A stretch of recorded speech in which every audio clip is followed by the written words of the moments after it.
जय हिंद साथियों।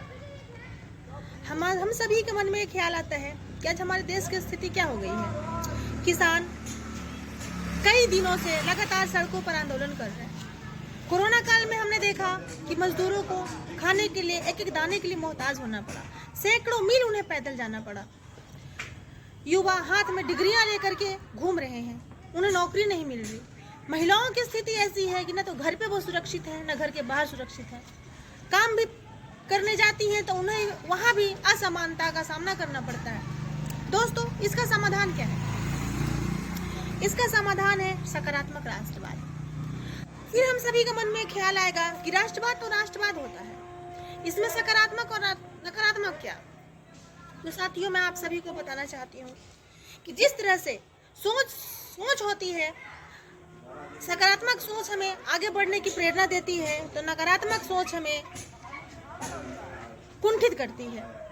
इसी तरह सकारात्मक राष्ट्रवाद वो होता है जिसमें हम सभी लोग, हर मजहब के लोग, अलग अलग धर्म के लोग, अलग अलग प्रांत के लोग एक साथ मिलकर खुशी से देश की भागीदारी और विकास में अपने हिस्सेदारी को सुनिश्चित करते हैं। दोस्तों, अगर हम नकारात्मक राष्ट्रवाद की बात करें तो नकारात्मक राष्ट्रवाद एक अहम है जिसमें लोग सिर्फ अपने बारे में सोचते, जहाँ पे हम दूसरे को दबाने की बात करते हैं। इसका उदाहरण को समझने के लिए हमें जर्मनी के इतिहास के पन्नों को पलट कर देखना होगा, जहाँ पे हिटलर के शासनकाल में नकारात्मक राष्ट्रवाद का जन्म हुआ।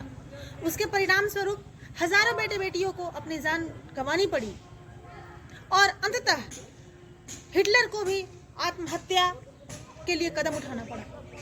ये क्या है? ये नकारात्मक राष्ट्रवाद है। नकारात्मक राष्ट्रवाद किसी भी देश को आगे बढ़ने की ओर नहीं ले जा सकता। वो हमेशा देश को कुंठित और बांटने का काम करता है। अब हम बात करते हैं सकारात्मक राष्ट्रवाद की। सकारात्मक राष्ट्रवाद क्या है? सकारात्मक राष्ट्रवाद को समझने के लिए साथियों, मैं आपको एक माला का उदाहरण देती हूँ। जिस तरह माला अनेक मोतियों की समूह होती है, उसी तरह सकारात्मक राष्ट्रवाद में हम सभी लोग, अलग अलग धर्म के, अलग अलग सोच के, अलग अलग प्रांत के लोग अपनी सकारात्मक सोच के साथ, वैचारिक चिंतन के साथ देश को आगे बढ़ाने की बात करते हैं। वही है सकारात्मक राष्ट्रवाद। साथियों, हम कहते हैं हमारा देश पहले सोने की चिड़िया थी, जीरो की खोज भारत ने की। क्यों की?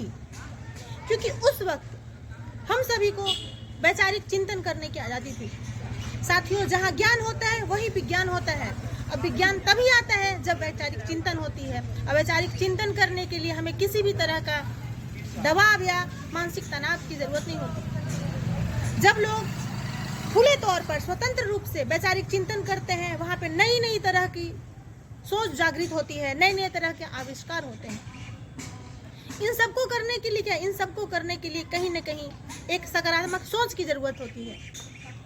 साथियों, हम अभी देख रहे हैं कि हम सभी में लोग चाहते हैं कि हम देश की प्रगति में अपनी हिस्सेदारी दें, लेकिन हम सभी का अपना घर, अपना परिवार, अपनी जिम्मेदारी है।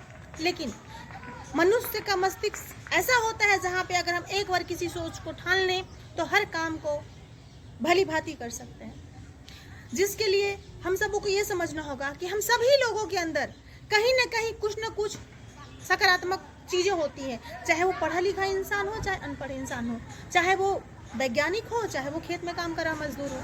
खेत में काम कर रहा मजदूर भी अपनी तरीके से देश के विकास में अपनी भागीदारी सुनिश्चित करता है, तो कहीं दूर पड़े वैज्ञानिक भी देश के विकास में अपनी भागीदारी सुनिश्चित करते हैं। तो साथियों, हमें समझना होगा कि हम सभी को जो हमारी जो ऊर्जा है, जो हमारी सकारात्मक सोच है, वो सबको एक साथ ला करके देश को आगे बढ़ाने के लिए प्रयत्नशील होना होगा। वही सकारात्मक राष्ट्रवाद है। जय हिंद, जय भारत।